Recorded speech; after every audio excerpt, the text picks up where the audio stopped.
Space ചാനലിൻ്റെ വചന വിചിന്തന വേദിയിലേക്ക് ഏവർക്കും സ്വാഗതം. മിശിഹായിൽ എത്രയും സ്നേഹമുള്ളവരെ, ഇന്ന് നമ്മൾ വിചിന്തനം ചെയ്യുന്ന വചനഭാഗം ഡിസംബർ 29 ഞായറാഴ്ച തിരുക്കുടുംബത്തിൻ്റെ തിരുനാൾ ആഘോഷിക്കുന്ന ദിവസമാണ്. അതുമായിട്ട് ബന്ധപ്പെട്ട വചന വിചിന്തനങ്ങളാണ് ഇന്ന് തിരുസഭ നമുക്കായിട്ട് നൽകുന്നത്. ദൈവം മനുഷ്യരോട് എത്രമാത്രം കരുണ കാണിച്ചു എന്നുള്ളതാണ് ആദ്യ വായനയിൽ നമ്മൾ വിചിന്തനം ചെയ്യുന്നത്. ഉൽപ്പത്തിയുടെ പുസ്തകത്തിൽ സൃഷ്ടിയുടെ മകുടമായിട്ട് മനുഷ്യനെ സൃഷ്ടിക്കുകയും മനുഷ്യന് സർവത്തിൻ്റെയും മേൽ അധികാരം നൽകുകയും ചെയ്ത ദൈവമായ കർത്താവ് വചനത്തിലൂടെ നമ്മോട് പറയുകയാണ്, ദൈവം നമ്മോട് കാണിച്ച ഏറ്റവും വലിയ കരുണയാണ് മനുഷ്യനെ സൃഷ്ടിച്ചു എന്നുള്ളത്. അതിനുശേഷം നമ്മൾ രണ്ടാമതായിട്ട് പ്രഭാഷകൻ്റെ പുസ്തകത്തിലേക്ക് വരുമ്പോൾ അവിടെയും വചനം വിചിന്തനത്തിനായിട്ട് നൽകുക മക്കൾക്ക് മാതാപിതാക്കളോടുള്ള കടമയെക്കുറിച്ചാണ്.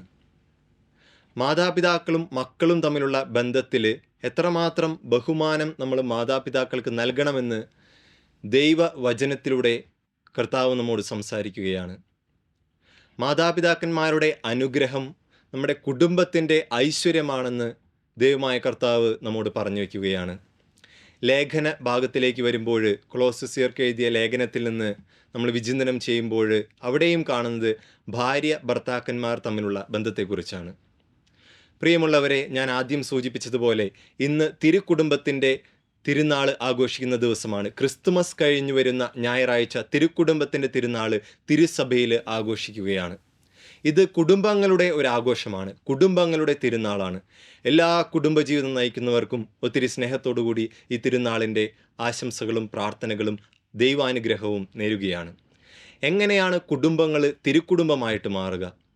ഈശോയുടെ തിരുക്കുടുംബം എന്തുകൊണ്ടാണ് അത് തിരുക്കുടുംബമായിട്ട് മാറിയത്?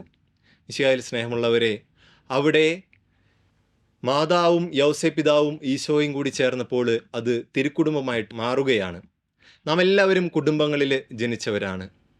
നമുക്കെല്ലാവർക്കും അമ്മമാർ ഉള്ളതാണ്, അപ്പച്ചന്മാരുള്ളതാണ്, നമുക്കെല്ലാവർക്കും സഹോദരന്മാരും സഹോദരിമാരുമൊക്കെ ഉള്ളതാണ്. നമ്മുടെ കുടുംബങ്ങൾ എങ്ങനെയാണ് തിരുക്കുടുംബമായിട്ട് മാറ്റുവാനായിട്ട് സാധിക്കുന്നത്? അവിടെ ഈശോയുടെ സാന്നിധ്യം, മാതാവിൻ്റെ മാധ്യസ്ഥം, യൗസേപ്പിതാവിൻ്റെ വാത്സല്യ സ്നേഹവുമുണ്ടെങ്കിൽ നമ്മുടെ കുടുംബങ്ങൾ തിരുക്കുടുംബമായിട്ട് മാറും എന്നുള്ളതാണ്. അതുകൊണ്ട് മിശിഹായിൽ പ്രിയമുള്ളവരെ, കുടുംബജീവിതം നയിക്കുന്ന എല്ലാവരും തങ്ങളുടെ കുടുംബങ്ങളെ തിരുക്കുടുംബങ്ങളാക്കി മാറ്റുവാനായിട്ട് പരിശ്രമിക്കണമെന്ന് വിനീതമായിട്ട് ഞാൻ അപേക്ഷിക്കുകയാണ്. ഇന്നത്തെ സുവിശേഷത്തിലേക്ക് വരുമ്പോൾ ഉണ്ണീശോയുടെ ജനനവാർത്ത അറിഞ്ഞ് ഉണ്ണീശോയെ ആരാധിക്കുവാനായിട്ട് പോയ പൂജ്യ രാജാക്കന്മാരെക്കുറിച്ചാണ് നമ്മൾ ധ്യാനിക്കുക. അവർക്ക് നൽകപ്പെട്ട നിർദ്ദേശമനുസരിച്ച് ഉണ്ണീശോയെ കാണുവാനായിട്ട് അവർ ഇറങ്ങിത്തിരിക്കുകയാണ്. കയ്യിലൊരുപാട് സമ്മാനങ്ങളുമായിട്ട് അവർ ഉണ്ണീശോയുടെ അടുത്തേക്ക് യാത്രയാവുകയാണ്. ഉണ്ണീശോയെ കാണുവാനായിട്ടുള്ള ഭാഗ്യം അവർക്ക് ലഭിക്കുകയും ചെയ്തു. എന്നാൽ അവർ ഹെറോദോസിൻ്റെ ആജ്ഞ അനുസരിക്കാതെ തിരികെ അവർ വേറെ ഒരു വഴിക്ക് തിരിച്ചു പോവുകയാണ്. ഇവിടെ ഈ പൂജ്യ രാജാക്കന്മാരെക്കുറിച്ച് നമ്മളൊരു നിമിഷം ധ്യാനിക്കുന്നത് നല്ലതാണ്. കാരണം ഇവർക്ക് ഉണ്ണീശോയെ കാണുവാനായിട്ട്, ഉണ്ണീശോയ്ക്ക് കാഴ്ചകൾ സമർപ്പിക്കുവാനായിട്ടുള്ള ഭാഗ്യം ലഭിച്ചു എന്നുള്ളതാണ്. ആദ്യമായിട്ട് നമുക്കറിയാം, ഉണ്ണീശോ ജനിച്ചതിൻ്റെ നക്ഷത്രം പ്രത്യക്ഷപ്പെട്ടത് ആട്ടിടയന്മാർക്കാണ്. തങ്ങളുടെ ഉപജീവന മാർഗമായിട്ട് ആടുകളെ രാത്രി സംരക്ഷിച്ചു കൊണ്ടിരുന്ന അവർക്കാണ് ആദ്യമായിട്ട് ഉണ്ണീശോ ജനിച്ചതിൻ്റെ അടയാളങ്ങൾ നൽകപ്പെടുക. അതിനുശേഷമാണ് ഈ പൂജ്യ രാജാക്കന്മാർക്കും കിഴക്ക് ഉദിച്ച നക്ഷത്രത്തിൻ്റെ ആ ദിശയിൽ സഞ്ചരിച്ചുകൊണ്ട് അവർക്ക് ഉണ്ണീശോ ജനിച്ച സ്ഥലത്ത് എത്തിച്ചേരുവാനായിട്ട് സാധിച്ചത്. നാം എല്ലാവരും ഉണ്ണീശോയുടെ ജനനത്തിൽ ഒരുപാട് സന്തോഷിക്കുന്നവരാണ്. 25 ദിവസത്തെ പ്രാർത്ഥനകൾക്കും നോമ്പിൻ്റെയും ഒക്കെ പര്യവസാനമായിട്ട് നമ്മൾ ക്രിസ്തുമസ് 25 ആഘോഷിച്ചു. നമുക്ക് ഉണ്ണീശോയെ കാണുവാനായിട്ട്, ഉണ്ണീശോയ്ക്ക് കാഴ്ചകൾ സമർപ്പിക്കുവാനായിട്ട്, ഉണ്ണീശോ ജനിച്ചതിൻ്റെ അടയാളങ്ങൾ നമ്മുടെ ഹൃദയത്തിൽ സ്വീകരിക്കുവാനൊക്കെ ആയിട്ട് സാധിച്ചിട്ടുണ്ടോ എന്ന് നമ്മൾ ഒന്ന് വിചിന്തനം ചെയ്യുന്നത് ഈ അവസരത്തിൽ ഏറ്റവും ഉചിതമായിരിക്കും.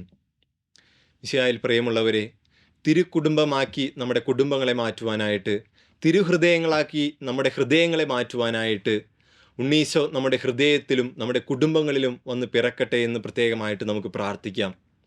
കുടുംബങ്ങൾ സ്നേഹം വ്യവസ്ഥയില്ലാതെ പങ്കുവയ്ക്കുന്ന ഇടങ്ങളായി തീരട്ടെ. എല്ലാവരിലേക്കും സ്നേഹം പകരുന്ന ഇടങ്ങളായി തീരട്ടെ. മാതാപിതാക്കളിലേക്കും മക്കളിലേക്കും, മക്കൾ മാതാപിതാക്കളിലേക്കും, അങ്ങനെ പരസ്പര സ്നേഹത്തിൻ്റെ ഉറവിടമായിട്ട് നമ്മുടെ കുടുംബങ്ങൾ മാറട്ടെ. അതുപോലെ തന്നെ കുടുംബങ്ങൾ ക്രിസ്തുവിൻ്റെ സാക്ഷ്യം നൽകുന്ന കൂടാരങ്ങളായിട്ട് മാറട്ടെ. ക്രിസ്തുവിൻ്റെ സാക്ഷ്യ കൂടാരമായിട്ട്, വാഗ്ദാന കൂടാരമായിട്ട് നമ്മുടെ കുടുംബങ്ങൾ മാറട്ടെ എന്ന് നമുക്ക് പ്രത്യേകമായിട്ട് പ്രാർത്ഥിക്കാം. ഇന്ന് പ്രത്യേകമായിട്ട് തിരുക്കുടുംബത്തിൻ്റെ തിരുനാൾ ആഘോഷിക്കുമ്പോൾ എല്ലാവരിലേക്കും ഈശോയുടെ സ്നേഹം വ്യാപിപ്പിക്കുവാനായിട്ട്, ഉണ്ണീശോ നമ്മുടെ ഹൃദയങ്ങളിലും കുടുംബങ്ങളിലും വന്ന് പിറക്കുവാനായിട്ട്, സ്നേഹം വ്യവസ്ഥകളില്ലാതെ മറ്റുള്ളവരിലേക്ക് പങ്കുവയ്ക്കുവാനായിട്ട്, ക്രിസ്തുവിൻ്റെ സാക്ഷ്യകൂടാരമാക്കി നമ്മുടെ കുടുംബങ്ങളെ മാറ്റുവാനായിട്ട്, അങ്ങനെ നമ്മുടെ കുടുംബങ്ങൾ തിരുക്കുടുംബങ്ങളാക്കി മാറുവാനായിട്ട് നമുക്ക് പരിശ്രമിക്കാം. അതിനായിട്ട് നമുക്ക് പ്രാർത്ഥിക്കാം. ഈശോ എല്ലാവരെയും ഒത്തിരി സ്നേഹത്തോടു കൂടി അനുഗ്രഹിക്കട്ടെ. പിതാവിൻ്റെയും പുത്രൻ്റെയും പരിശുദ്ധാത്മാവിൻ്റെയും നാമത്തിൽ ആമേൻ.